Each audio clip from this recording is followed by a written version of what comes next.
어느덧 3월이 다가왔습니다. 아직은 찬바람이 좀 있지만 꽃피는 춘3월이 내일 모레면 3월이 됩니다. 하나님의 창조하신 원리를 따라서 추운 겨울도 있지만 이제 추운 겨울 다 지나가고 따뜻하고 포근한 봄날이 된다고 생각하니 또 하나님 앞에 감사를 드리지 않을 수가 없습니다. 여러분, 하나님이 사람을 만드실 때 두 발로 걸어다니며 살도록 만드셨죠.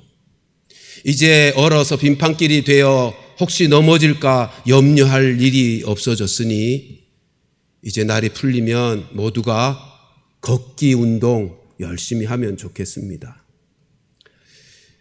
걷기 운동만 잘해도요, 전문가들이 말합니다. 우리 몸이 만나게 되는 모든 질병의 90%는 예방할 수 있답니다. 그러니까 걷기 운동 잘하는 것은 하나님께서, 우리의 몸을 만드신 하나님께서 정하신 원리를 따라서 건강하게 살 수 있는 가장 기본적인 운동입니다. 이제 날이 풀리면, 이제 이미도 운동 잘 하시는 분들 계시겠지만 짬을 내셔서, 아니 일상 속에 늘 시간을 정해 놓으시고 걷기 운동 잘 하셔서 올해 우리 건강하게 살아가는 그런 나날들이 될 수 있기를 바랍니다. 여러분, 하나님이 우리를 만드실 때 그렇게 몸만 가진 존재로 만드시지 않았죠. 영혼도, 영적인 존재로 우리를 만드셨습니다. 따라서 육체도 하나님이 창조하신 원리를 따라서 가장 기본적인 걷기 운동 잘하면 건강해지듯이 영적으로도 건강해지려면 하나님이 창조하신 영적인 원리를 따라서 기본 생활, 영적 기본에 충실하면 영적으로 건강하게 될 것입니다. 오늘 본문이, 예수님께서 오늘 본문의 말씀을 통해서 우리의 영적 건강, 하나님이 만들어 놓으신, 하나님이 세워 놓으신 영적 원리를 따라 영적으로 건강하게 하는 기본이 무엇인지를 우리에게 일깨워 주고 있는 말씀입니다. 6절 말씀 같이 한번 읽어보십시다.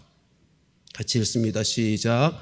이에 비유로 말씀하시되 한 사람이 포도원에 무화과 나무를 심은 것이 있더니 와서 그 열매를 구하였으나 얻지 못한지라. 오늘 본문에서 비유라 그랬잖아요.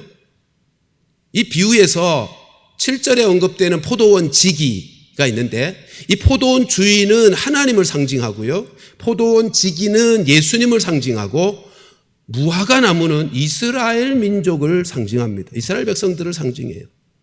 자, 그런데 6절 말씀을 잘 보면 좀 특이한 것을 발견하지 않습니까?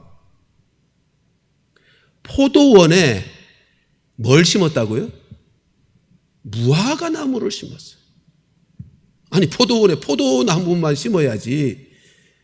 근데 이 포도원 주인이 포도원에 무화과 나무를 심었다는 것입니다. 여러분, 무화과 나무는 우리가 잘 아는 것처럼 그냥 어디서나 꽃꽂이로도 그냥 땅에 심기만 하면 잘 자라는 나무입니다. 그러니까 길거리에서도 잘 자라는 나무라고요. 그리고 잘 자라면 9m까지 자랍니다. 그러니까 한번 생각해 보세요. 그런 무화과 나무를 포도원에 심으면 되겠습니까? 그러니까 포도원 지기, 포도원 주인은 결코 상식적으로 생각할 때 포도원에 무화과 나무를 심는 법이 없죠. 그러면 포도 열매가 제대로 맺히겠어요? 그러니까 이게 무슨 말이냐 하면, 이 무화과 나무는 이 포도원 주인에게 아주 특별한 배려를 받고 돌봄과 사랑을 받는 존재라는 것입니다. 여러분, 포도원이라고 하는 것은 포도의 열매를 맺게 하려고 잘 준비된 비옥한 땅 아닙니까? 거기다가 무화과 나무를 심었어요. 다시 말하면 잘 준비된 비옥한 땅에 심었다는 얘기고, 포도원 주인의 돌봄과 사랑과 관심과 배려의 대상으로 심겨졌다는 것이에요. 이스라엘이라고 한 나라가 그런 거죠. 하나님에게 이스라엘이라는 민족은 특별하게 배려를 받은, 그렇죠? 많은 이 땅에 민족이 있는데 하나님께서 이스라엘 민족을 특별히 선택하셔서 그래서 선민이라고 불러요. 그리고 하나님의 무한한 사랑과 돌봄과 은혜가 있었다고요. 자, 그런데 이스라엘 민족이 그렇게 하나님의 특별한 사랑과 돌봄 속에 은혜를 입어서 살아왔던 민족인데 6절, 7절 말씀을 보면 열매를 구했으나 얻지 못했다는 말씀이 있어요. 그죠? 와서 열매를 구했으나 얻지 못했다. 7절 말씀도 보실까요? 같이 읽습니다. 시작. 포도원 지기에게 이르되 내가 3년을 와서 이 무화과 나무에서 열매를 구하되 얻지 못하니 찍어버리라. 어찌 땅만 버리게 하겠느냐. 여기서 찍어버리라는 말은 이제는 회개할 기회가 없다. 이제 영원한 멸망이다. 찍어버린다는 의미가 그거잖아요. 이젠 찍어버리면 더 이상 회개할 기회가 없는 영원한 멸망의 자리로 던져질 것이라는 거예요. 자, 그러면 오늘 본 비유에서 말씀하는 열매는 도대체 어떤 열매일까요? 6절에 이렇게 시작했죠. 이에 비유로 말씀하시되. 그 무슨 말이에요? 앞의 내용을 보충하고 설명하고 설득하기 위해서 예수님이 지금 사용하고 있는 비유라는 말이죠. 그 앞에 말씀이 뭐예요? 5절 말씀만 볼까요? 다시 읽습니다. 시작. 너에게 이르노니 아니라 너희도 만일 회개하지 아니하면 다 이와 같이 망하리라. 이 말씀을 더 보충하여 설명하고 설득하고 깨닫게 하시기 위해서 주신 비유예요. 이의 비유로 말씀하여. 그러니까 여기 열매가 어떤 열매인 거예요? 회개의 열매예요. 구원의 열매예요. 이스라엘 민족을 생각해 보세요. 하나님께서 특별하게 부르셔서 선민 삼으시고 각양 좋은 은혜를 다 쏟아 부었어요. 그런데 그들은 하나님을 믿지 않았어요. 하나님을 믿고 의지하고 사랑하는 마음이 없었어요. 왜 그렇게 됐죠? 겉으로야 잘 섬기는 것처럼 보였지만 실제로는 그 마음이 하나님을 사랑하고 의지하고 믿는 마음이 아니었어요. 그 원인이 뭐라고요?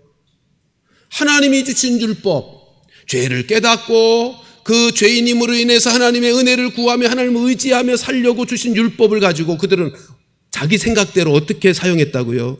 구원의 도구로. 그러니까 구원받기 위해서 율법을 사용하면서 얼마나 열심히 지켰어요. 철저하게 지키죠. 근데 마음은 없는 거예요. 하나님을 의지하고 하나님을 사랑하는 진정한 마음은 없는 거예요. 그러니까 철저하게 율법을 지키다 보니까 결과가 뭐라고요? 자기 의만 보이는 거죠. 그리고 자기 죄는 안 보이는 거예요. 그러니까 회개가 없는 거죠.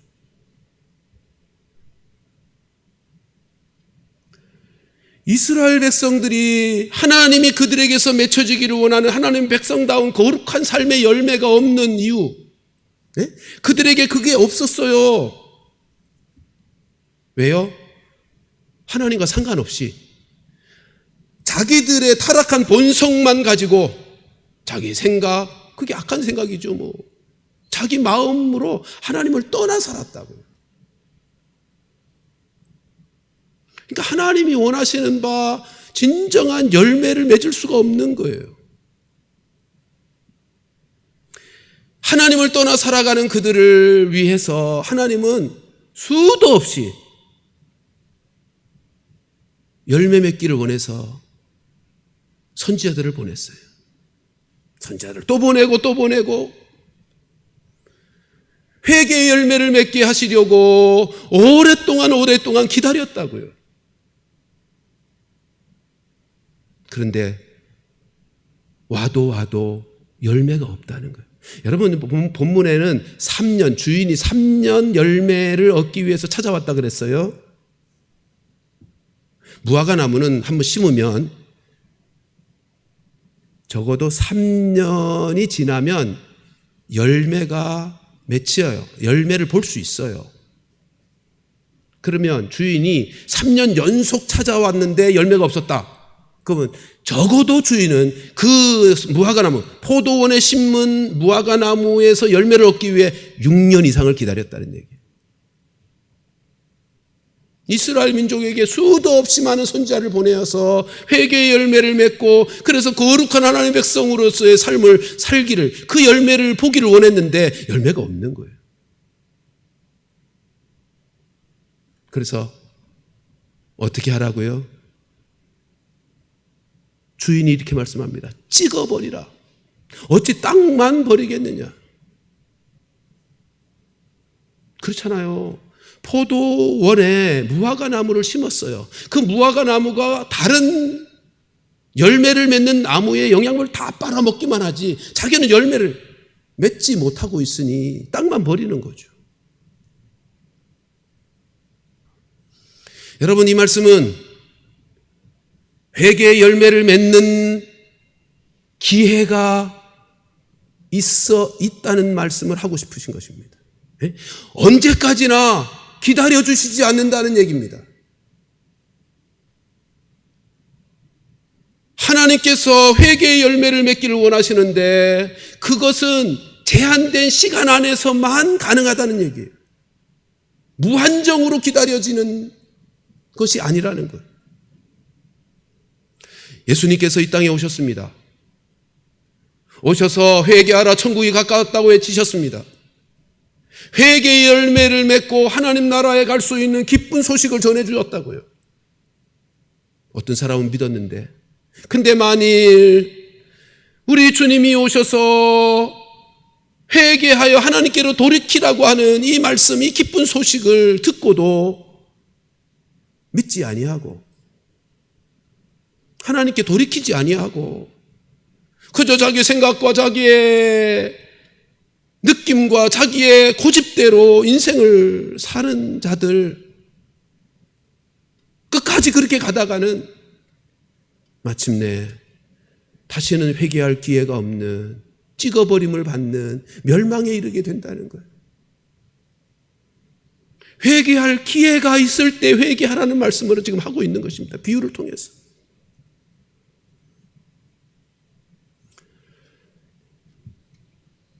여러분, 지금 예수님께서는 이 비유의 말씀을 통해서 우리를 일깨우고 있는 거예요. 예? 예수 믿는 우리, 그러나 아직까지 믿지 아니하는 사랑하는 가족들, 사랑하는 이들과 이웃들, 그들에게 회개할 기회가 있을 때, 하나님께로 돌이킬 수 있는 시간과 기회가 주어졌을 때, 그때 아직까지는 포기하지 말고 힘을 다해서 열매 맺게 하라, 회개의 열매를 맺게 하라 라고 하는 사실을 우리로 일깨우게 하기 위해서 주시는 말씀이기도 해요.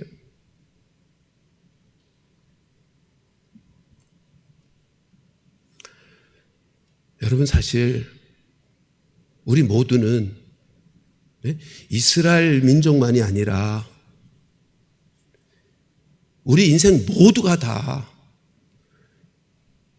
멸망받아 마땅한 죄인들이잖아요. 안 그렇습니까? 근데 우리가 살아있어요. 살아있어요. 왜 그럴까요? 오늘 8절 말씀이요. 8절 말씀 함께 보십시다. 시작. 대답하여 이르되 주인이여 금년에도 그대로 두소서 제가 두루 파고 거름을 줄이니 라고. 여러분, 이 8절 말씀을 통해서 우리 예수님의 마음이 어떠한가, 아직까지 회개의 열매를 맺지 못하고 멸망을 향해서 가고 있는 그들의 영혼을 구원하려고 하는 예수님의 간절한 마음이 어떠한가를 우리에게 보여주고 있죠. 이 세상에 있는 모든 사람들이 예외 없이 다 멸망받아 마땅한 죄인이에요. 그런데 우리는 살아있어요. 왜요? 이 예수님의 중보 때문에. 지금 예수님이 보세요. 회개의 열매를 맺는 수고를 지금 누가 하시겠다는 거예요? 예수님이요. 포도원 지기이신 예수님이 이렇게 말씀해요. 내가 두루 파고 거름을 주겠다. 하나님의 심판을 막아서서 포도원지기 되시는 예수님께서 하나님 심판하지 마세요. 제가 두릅하고 거름을 주어서 열매 맺게 할게요. 내가 그 수고하겠어요.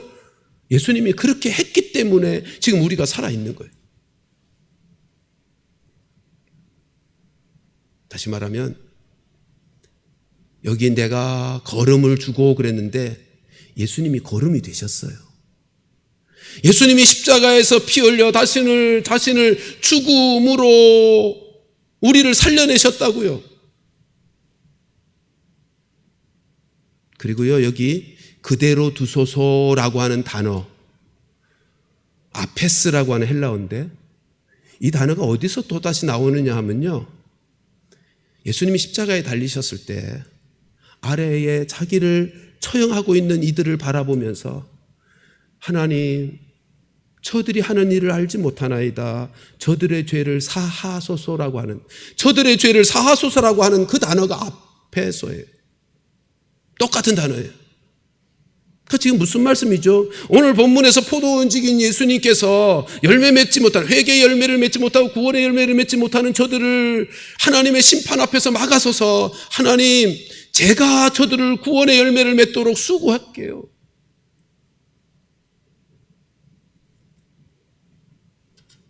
이 자리에 계신 분들은 예수님의 그 중보 사역, 우리를 위해서 거름이 되어주시는, 십자가에서 피 흘려 죽음의 대가를 치루어 주시고 우리를 하나님 앞에서 용서해달라고 사해달라고 간구하며 간절한 마음으로 탄원했던 예수님으로 말미암아 맺어진 회개의 열매들인 줄로 믿습니다. 주님이 그래서 우리가 여기 지금 살아있는 거예요. 뿐만 아니죠. 로마서 8장 26절 말씀 보실까요? 같이 한번 읽습니다. 시작. 이와 같이 성령도 우리 연약함을 도우시나니 우리는 마땅히 기도할 바를 알지 못하나 오직 성령이 말할 수 없는 탄식으로 우리를 위하여 친히 간구하신대로. 여러분, 예수님께서 우리를 중보하셔서 우리로 회개의 열매를 맺게 하셨어요. 뿐만 아닙니다. 예수님께서 올라가시고 성령을 우리에게 보내어 주셔서 그 성령을 통해서 또다시 우리를 지금도 중보하고 계시는 거예요. 성령이 어떻게 하신다고요? 우리의 연약함을 도우신다고요. 어떻게 해요? 탄식하심으로 우리를 위해서 중보기도 하신다는 거예요.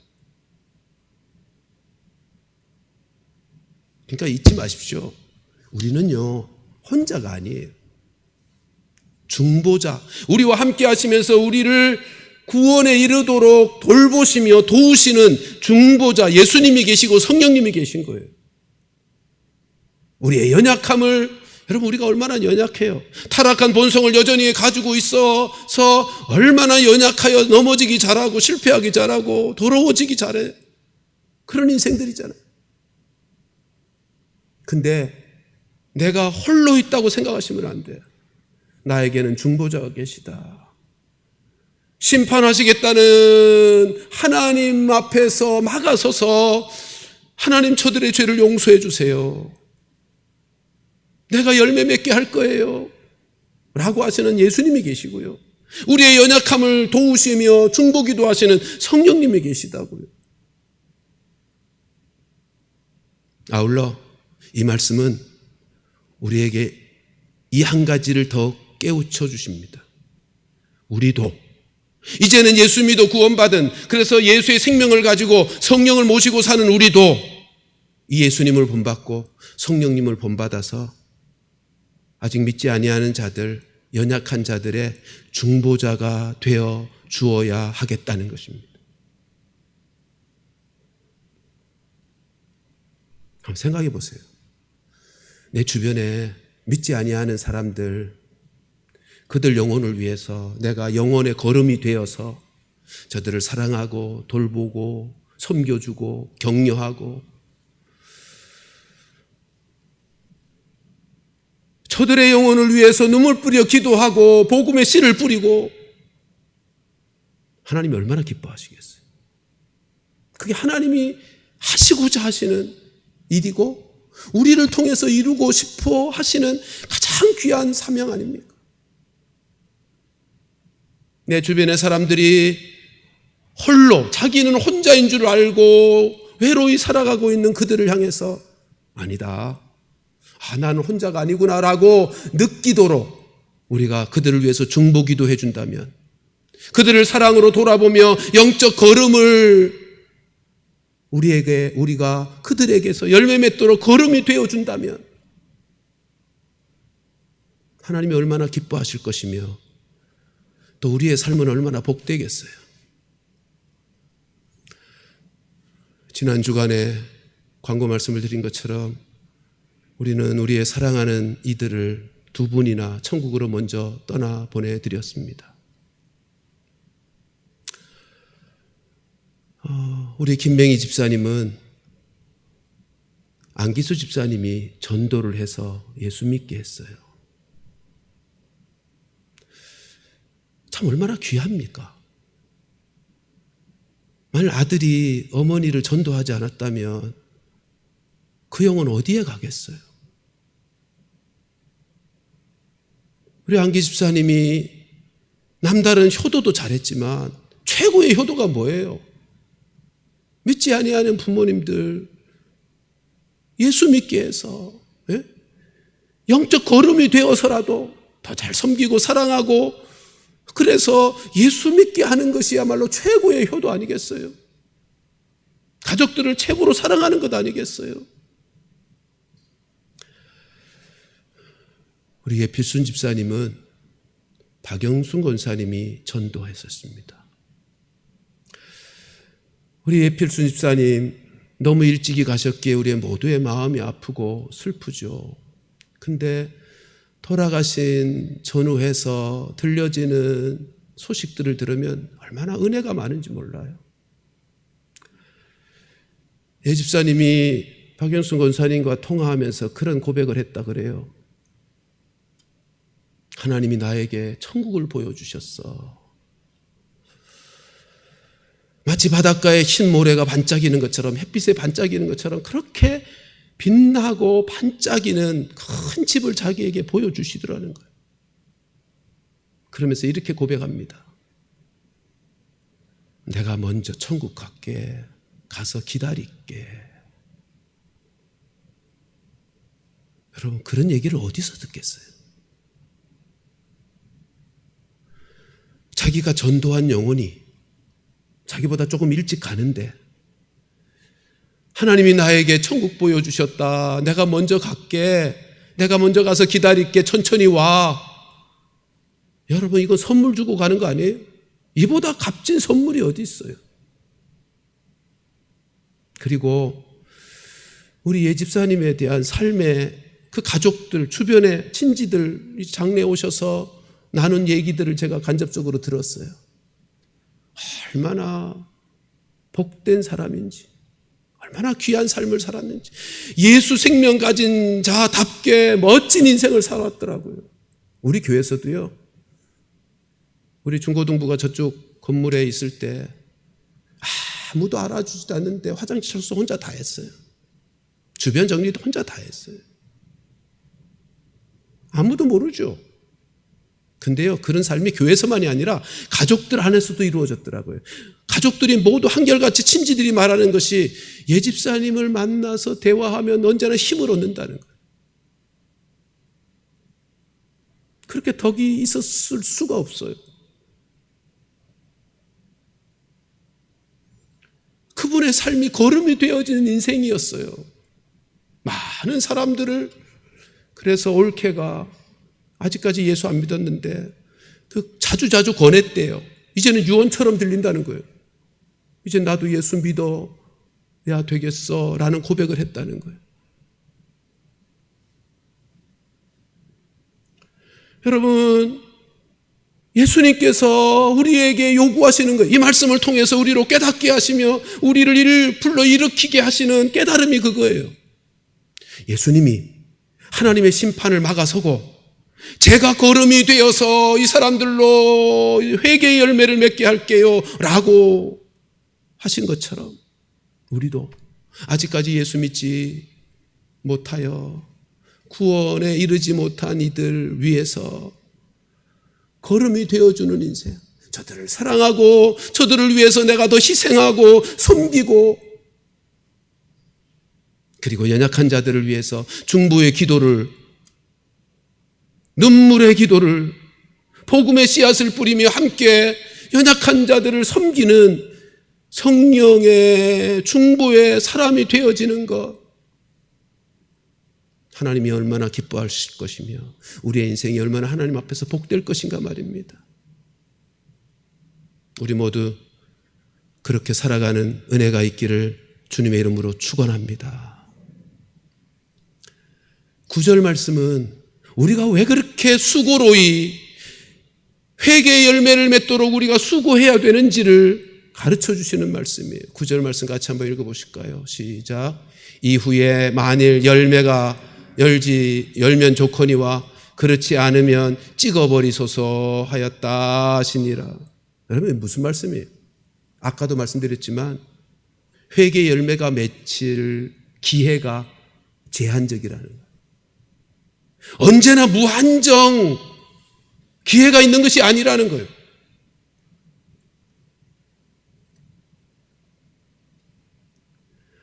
이 말씀은 우리 회개의 열매 얘기할 때 두 가지로 대상을 나눌 수 있죠. 아직까지 예수 믿지 않고 구원받지 못한 사람의 경우는 이 말씀을 통해서 하나님께서 회개의 열매를 맺을 기회가 있을 때, 하나님께서 아직까지 기다려 주실 때 내가 내 죄를 내가 죄인인 것을 고백하고 예수님을 믿어서 구원을 받아야 되겠다, 그렇게 하게 하는 말씀이고요. 예수 믿는 우리들에게는, 이미 구원받은 우리들에게는 이 말씀이 어떤 의미죠? 매일매일 살면서 성령께서 우리를 일깨워 어떤 죄, 말씀 앞에서 깨닫게 한 죄를 매일매일 회개하며 살도록, 그래서 예수 닮은 거룩한 인격과 삶의 사람으로 변화되어져 가는 회개의 열매를 맺으라는 말씀이에요.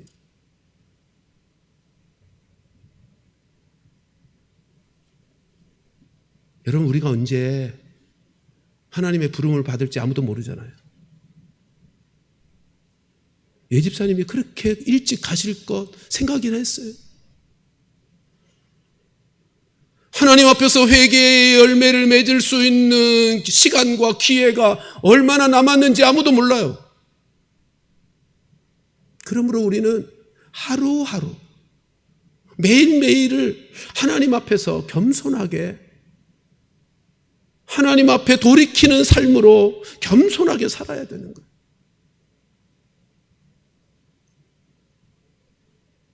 성경에 구원을 받되 불 가운데서 건진받은 부끄러운 구원이 있다고 말씀하시는 거 기억하십니까? 예수 믿으면 구원 받아요. 근데 회개의 열매를 맺어야 부끄럽지 않죠. 우리 모두는요, 믿지 마십시오. 예수 믿어서 하나님의 자녀가 되었지만 죄성을 가지고 있어서 용서받은 죄인이라고요. 용서받은 죄인이요. 날마다 죄 짓고 살아가는 죄인이요. 저희 은사이신 박윤선 목사님, 합동신학대학을 설립하신 목사님은 저희들에게 그렇게 가르쳤어요. 인생은 사는 날만큼의 죄인이다. 우리 은사 되시는 박윤선 목사님이 70세 때 한국에 내노라 하는 목사님들과 신학자들이 모여서 성역 40주년 축하의 감사의 모임을 하고 있는데 많은 분들이 박 목사님을 칭송했죠. 근데 답사하러 나오셔서 이렇게 말씀하시더라고요. 저는 지금 새장에 갇혀있는 새와 같은 느낌을 갖고 있습니다. 가슴이 벌렁벌렁한데요. 새장에 갇혀있는 새처럼 두렵대요. 그러면서 하시는 말씀, 저는 70년 묵은 죄인입니다. 여러분, 그 말씀은 제가 평생 잊혀지지 않는 말씀이에요.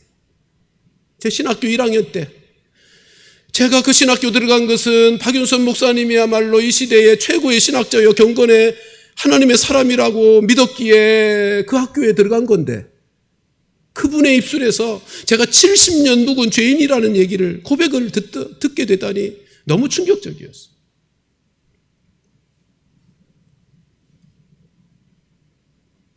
그런 거예요. 깨닫고 나니 그런 거예요. 인생은요, 하루 더 살면 하루 더 죄인이 되는 거예요. 여러분, 성자는 죄 안 지은 사람이 아니고요, 자기의 지은 죄, 그리고 자기의 죄성이 어떠함을 깊이 깨닫고 하나님께로 돌이킨 자가 성자라고요. 그게 성인이에요. 거룩한 사람이란 죄 없이 흠 없이 살아가는 사람이 아니고, 그렇게 죄 없이 살 사람이 누가 있어요? 그러나 자기가 지은 죄가 어떠한지를 깨닫고 하나님께로 돌이켜서 용서받은 사람이 거룩한 사람인 거예요. 회개의 열매를 맺는 사람. 자기 생각과 자기의 느낌과 자기의 생각들을 다 내려놓고 하나님의 뜻 안으로 돌이켜서 살아가는 그 사람.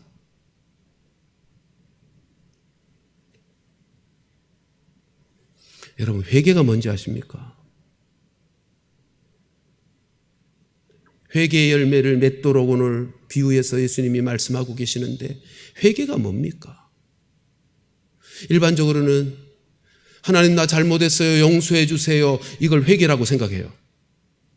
예, 그 과정은 있어요.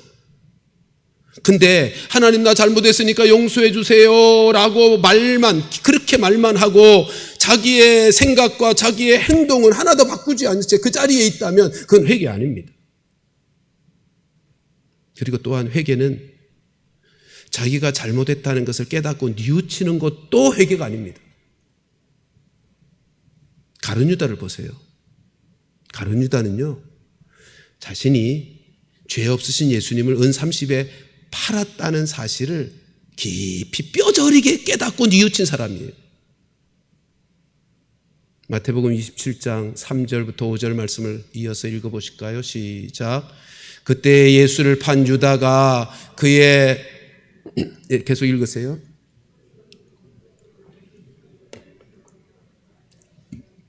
도로 갖다 주며 이르되 내가 무죄한 피를 팔고 죄를 범하였도다 하나 그들이 이르되 그것이 우리에게 무슨 상관이냐, 내가 당하라 하거늘 유다가 은을 송소에 던져놓고 물러가서 스스로 목매어 죽은지라. 여러분, 유다는 자기가 죄 없는 예수님을 은 30에 팔았다는 사실 때문에 뼈저리게 자기의 잘못을 깨닫고 뉘우쳤어요. 근데 문제는 뭐죠? 하나님께로 돌이키지 않는 거예요. 깨닫고 뉘우치기는 하는데 하나님께로 돌이키지 않고 자기 생각으로 자기 길을 가는 거예요. 그건 회개라고 하지 않아요.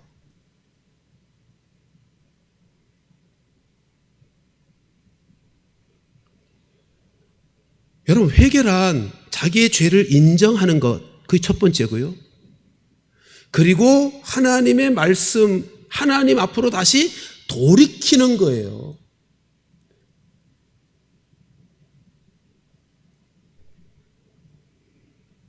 그것이 없는 것은 회개가 아니라 자기 반성일 뿐이에요. 회개와 자기 반성은 다른 거예요.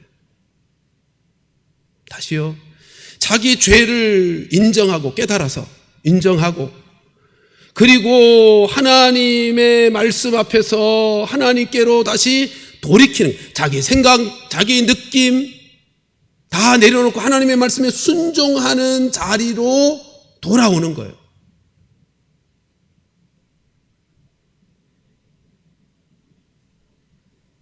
그게 회개의 열매예요. 우리가 해야 될 회개라고요.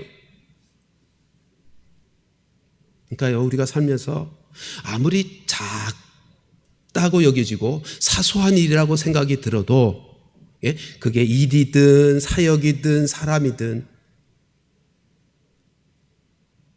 내 생각대로 내 느낌대로 말하고 행동한다면, 예? 하나님 앞에서 돌이켜서 행하지 아니하고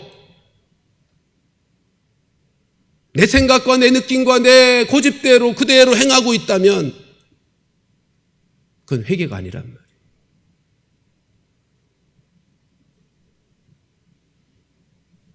회개의 진정한 열매는 죄를 깨달음과 함께 하나님께로 돌이키는 거, 돌아서는 거예요.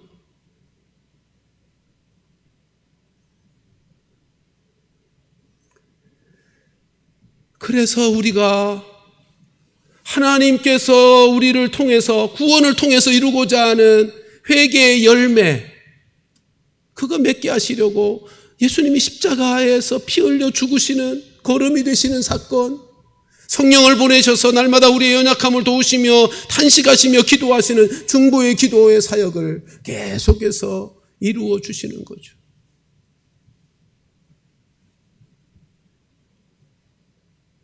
그러니까 한마디로 회개는 우리 스스로의 힘으로 되지 않는 거예요. 성령의 도우심이 있어야 되는 거예요.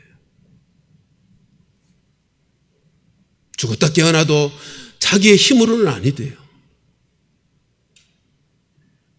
그래서 우리가 성령을 사모하고 성령님 보내어 주신 이유가 그거예요.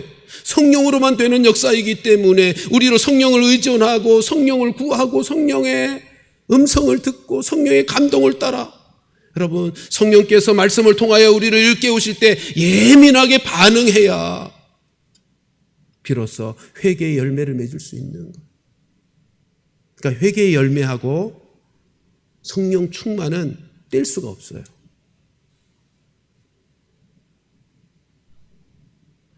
회개함으로 성령 충만을 이루고요, 성령 충만한 상태에서 회개가 이루어질 수 있어요. 이건 선순환이. 회개의 삶을 사는 것만큼 영적인 에너지가 넘쳐요. 왜 우리 현대 그리스도인들에게 있어서 영적인 에너지, 영적인 힘이 줄어들었는가 하면 회개의 삶이 없기 때문인 거예요. 회개한 것만큼 영적 에너지가 넘쳐나는 거예요. 성령 충만의 역사가 이루어지는 거예요. 사랑하는 성도 여러분, 그러므로 신앙생활에 있어서, 여러분 신앙생활이 뭐예요? 신앙생활은 하나님 기쁘시게 해드리는 거잖아요. 하나님께 영광을 돌려드리는 게 신앙생활이잖아요. 하나님이 무엇을 가장 기뻐하실까요? 하나님께로 돌이키는 거예요. 하나님이 영광을 받으시는 건 다른 것 아니에요. 하나님에게로 돌이키는 것을 원하시는 거예요. 그것이 영광 받으시는 거예요. 근데 그게 무엇으로만 된다고요? 성령으로만. 그러니까 지금 내가 어떤 자세와 태도로 신앙생활하고 있는지 그게 너무너무 중요한 거죠. 내가 하나님의 말씀에 순종, 하나님 앞에서 돌이켜서 하나님께 순종하는 자세와 태도를 가지고 신앙생활을 하고 있는가? 아니면 여전히 내 생각과 내 뜻대로, 내 고집대로, 내 의식대로 그렇게 신앙생활하고 있는가? 그게 아무리 작은 것이라도 그렇단 말이에요.